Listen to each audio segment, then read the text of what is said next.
Bienvenidos a esta inmersión profunda en una figura y un momento que realmente marcan una época. El Papa Bonifacio IV y esa transformación increíble del Panteón de Roma allá a principios del siglo VII. Tenemos delante un análisis bastante detallado de su pontificado, que fue del 608 al 615, y sobre todo del peso simbólico tan grande de sus acciones. Sí, es un periodo fascinante, la verdad, porque nos muestra una Roma en plena metamorfosis. Hay que imaginarse una ciudad donde, las ruinas del imperio son el día a día, pero a la vez están haciendo otra identidad, marcada ya por el cristianismo y, muy importante, por el monacato. Justo. Y en ese contexto aparece Bonifacio IV, el Papa número 67, sucesor de Bonifacio III. Las fuentes lo describen como un hombre sereno, muy espiritual. Mm, Formado en la tradición benedictina, con esa influencia de Gregorio Magno tan presente, su papado además fue más largo que el anterior, lo que le dio cierto margen, ¿no? Efectivamente, desde agosto del 608 hasta mayo del 615, unos cuantos años. Y ese tiempo le permitió no solo, afianzar jurídicamente el primado papal, esa idea de autoridad suprema, que Bonifacio III ya había reafirmado, sino, y esto es lo interesante, darle una expresión espiritual muy, muy visible. Pues ese es el enfoque de hoy. Intentar entender cómo manejó esa transición tan compleja y, en particular, desgranar el impacto, que llega hasta hoy, de su movimiento más audaz. Convertir el Panteón, que era el templo pagano por antonomasia, en una iglesia. Claro. Un gesto que, según leemos, no solo consolida el legado gregoriano, sino que muestra una iglesia en Roma que ha alcanzado, pues, una nueva madurez. Empecemos, si te parece, por dibujar esa Roma de principios del siglo VII. Las descripciones que tenemos son, hablan de columnas caídas, templos antes llenos de vida ahora vacíos, los foros imperiales silenciosos. Sí, Se palpa esa sombra de la gloria pasada, ¿verdad? totalmente. Es el testimonio físico de un mundo, de un orden, que se había desvanecido. Pero ojo, aquí hay un giro interesante que subrayan estos análisis. Donde el poder imperial veía solo decadencia, la Iglesia veía una ocasión para la redención. ¡Qué perspectiva tan distinta! Radicalmente distinta, sí. No es un final, es una posibilidad. Un renacimiento espiritual. Y en ese escenario, claro, la figura de Bonifacio IV es fundamental. Mencionábamos su formación monástica benedictina, su conexión con Gregorio Magno. Eso tuvo que marcarle, ¿no? Absolutamente. Es que su enfoque no era político en el sentido tradicional. Él entendió, o así lo interpretan estas fuentes, que la tarea no era resucitar un imperio terrenal que además ya era inviable, sino algo mucho más profundo. ¿El qué exactamente? Pues convertir la memoria del paganismo en símbolo de santidad. Hay una frase en el material que es impactante, captura esa visión. Allí donde los hombres adoraron a muchos dioses, la Iglesia levantará un solo altar para el Dios verdadero. Uf, qué potente. Eso implica toda una filosofía de acción, ¿no? No es demoler, es resignificar. Exacto. Y esto parece que se refleja en su modo de gobernar. Se habla del Papa Monje. Sí. Gobernó aplicando los principios monásticos en pleno corazón de Roma. Austeridad personal, una vida muy centrada en la oración y lo que una de las fuentes llama un amor silencioso. O sea, no buscaba la pompa del poder terrenal. Su autoridad venía de otro sitio. Y esto se vio en acciones concretas, imagino. Claro. Impulsó la vida monástica en la propia ciudad, promovió una formación más espiritual para el clero, apoyó monasterios en el campo. Me ha llamado la atención una cita sobre esto. El monje enseña más con su azada que con su discurso. Es la idea de evangelizar con el ejemplo, ¿no? Con el trabajo callado. Justo. Y ese estilo, pues, tuvo un impacto hondo. Reforzó ese modelo de papa contemplativo que lidera más por autoridad moral y espiritual, sobre todo en tiempos de tanta fragmentación política. Su serenidad, en medio del caos que a menudo había en Italia, se veía casi como una prueba de que la santidad podía ser la forma más alta de autoridad. Pues vayamos entonces al gran gesto, al acto central que resuena hasta hoy, la consagración del Panteón. ¿Cómo empieza todo? El punto de partida es una donación imperial. Resulta que en el 609 el emperador Focas, que estaba en Constantinopla, cede el Panteón de Agripa, ese edificio imponente, al Papa Bonifacio IV. Paremos un segundo aquí. El Panteón antes de ser cristiano, construido por Agripa en el siglo I a.C., luego reconstruido por Adriano en el II después de Cristo. Era el templo a todos los dioses, un símbolo absoluto del poder romano, de su visión del mundo. Esa arquitectura perfecta, la armonía, la luz cenitane. Vamos, el corazón religioso de la Roma pagana. Pero claro, para el siglo VII llevaba ya mucho tiempo vacío, sin función religiosa, abandonado tras el fin del paganismo oficial. Incluso había sufrido profanaciones. Era una paradoja. El símbolo de la Roma eterna era testigo de su propia caducidad. Un gigante dormido. Y de repente, este gigante dormido cae en manos de Bonifacio IV. ¿Qué ve él ahí? Supongo que mucho más que un edificio grande. Las fuentes insisten en que lo vio como una señal providencial, cargadísima de significado teológico. Era la oportunidad para que la fe cristiana, que había sido perseguida durante siglos por ese mismo imperio que construyó el Panteón, redimiera espiritualmente uno de sus símbolos más potentes. Claro. No era solo ocupar un espacio físico, era darle la vuelta al significado, transformarlo. Aquí es donde la historia se pone, muy potente. Llega el momento de la consagración. La fecha clave, 13 de mayo del 610.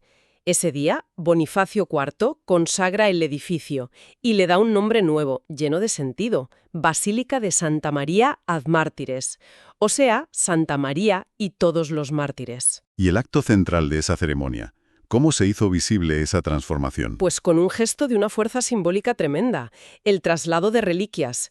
Se organizó una procesión muy solemne para llevar restos de mártires cristianos desde las catacumbas, esos cementerios subterráneos donde los enterraban tras morir por su fe, hasta el altar principal que se levantó dentro del Panteón. La imagen es, increíblemente poderosa. Sacar a los mártires de la oscuridad de las catacumbas para ponerlos en el corazón luminoso del símbolo pagano por excelencia. A quienes murieron precisamente por negarse a adorar a esos dioses. La grandeza arquitectónica del imperio, su mármol, queda como purificada simbólicamente por la memoria y los restos de los mártires. Hay una frase en el material que lo clava. El mármol del César se volvió altar del Cordero. Y la doble dedicación a Santa María y a los mártires tampoco será casualidad. Para nada. María, en la teología, es vista como la figura de la humanidad que se abre a la gracia divina, la nueva Eva, y los mártires representan los frutos más heroicos de esa humanidad ya redimida, los que convirtieron el sufrimiento en testimonio de fe. O sea que reunirlos bajo esa cúpula gigantesca es como encapsular toda una visión de la historia de la salvación, ¿no? Precisamente, simboliza que la historia humana, con su belleza arquitectónica el Panteón y su drama, su sacrificio los mártires, encuentra su sentido último en la fe encarnada María y en el amor llevado hasta el extremo. Es unir el inicio de la redención con sus testimonios más altos. Como dice otra cita clave, el templo de los dioses se convirtió en la casa de los que dieron su vida por el único Dios. La acción va mucho más allá de lo arquitectónico, es teología y antropología pura. Profundicemos un poco en esa teología de la transformación, porque, como decíamos, no fue simplemente poner una cruz en la fachada y ya. No, claro. La idea de fondo, tal como la presentan estas fuentes, es la de transformar desde dentro, no destruir.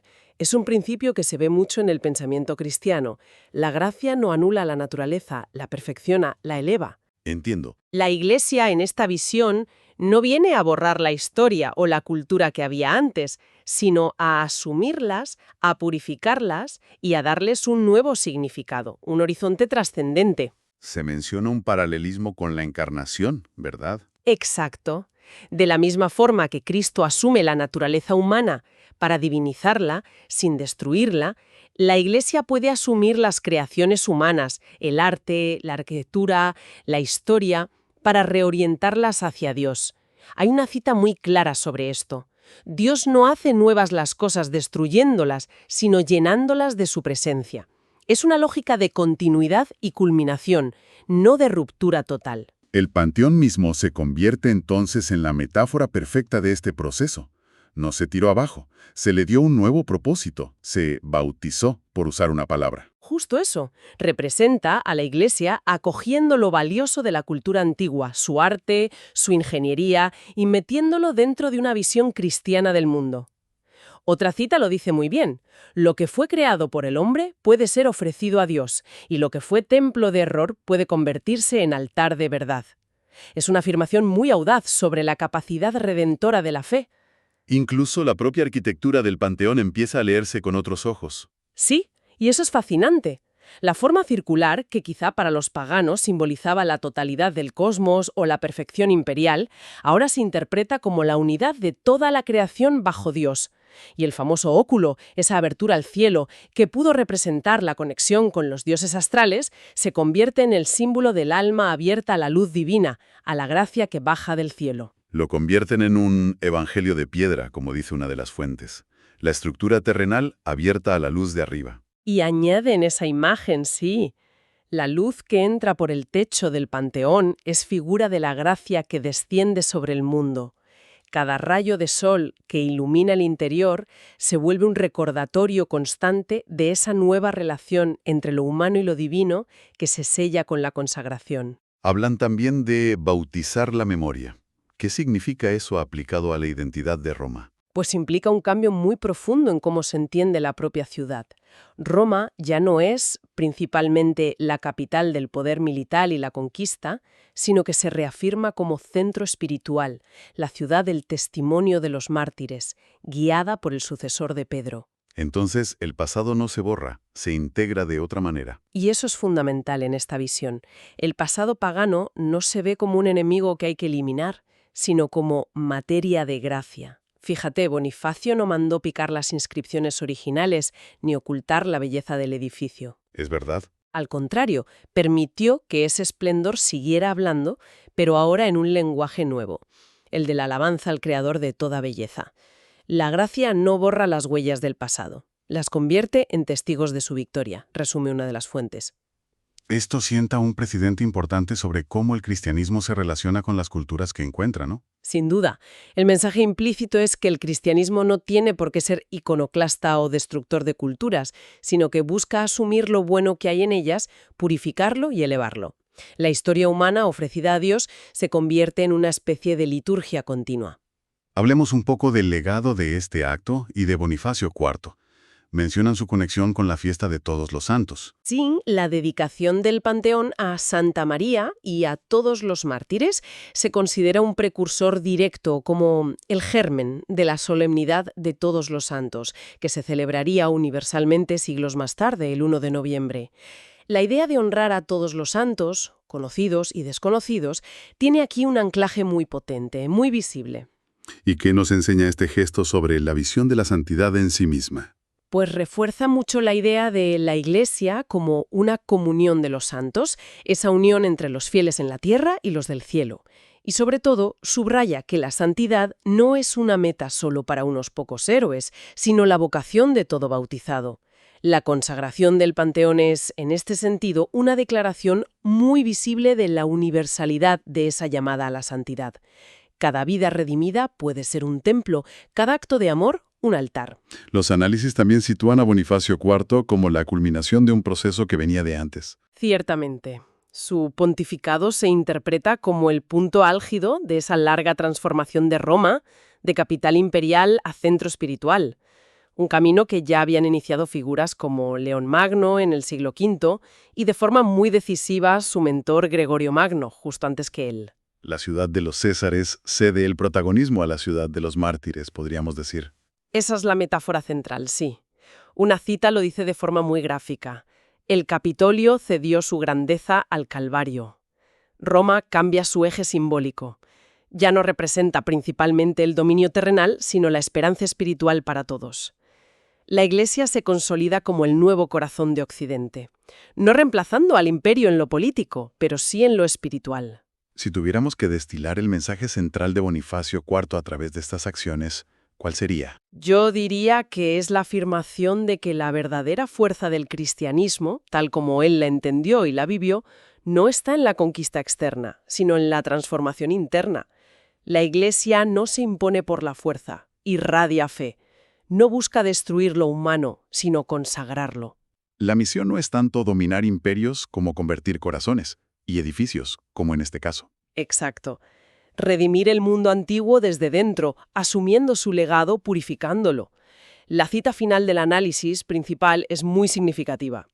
El altar levantado sobre las ruinas del Panteón no proclama el fin de Roma, sino su resurrección. Es una visión de continuidad redimida, no de aniquilación. Bonifacio IV emerge entonces como ese papa que nos enseña que, que incluso las ruinas pueden guardar una promesa, y que cada espacio humano, cada historia, puede aspirar a convertirse en un santuario. Bien, pues recapitulemos brevemente. Hemos visto el papel crucial de Bonifacio IV, en un momento de transición profunda. Hemos analizado la enorme carga simbólica de la consagración del Panteón, como un acto de redención, no de destrucción.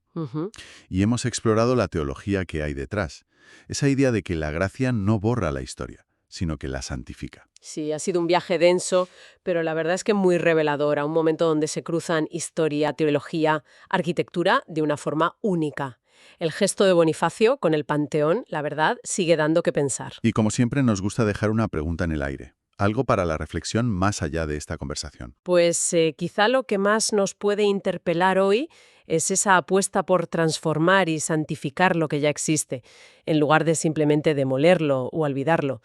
Podríamos preguntarnos, ¿cómo nos relacionamos nosotros hoy con las ruinas de nuestro propio pasado? Ya sean culturales, históricas o incluso esas ruinas personales que todos arrastramos. Claro. Inspirados por lo que hizo Bonifacio IV con el Panteón, ¿qué significaría para nosotros hoy bautizar la memoria? Buscarle un sentido redentor a ese pasado en vez de intentar borrarlo o simplemente ignorarlo. Ahí queda la reflexión.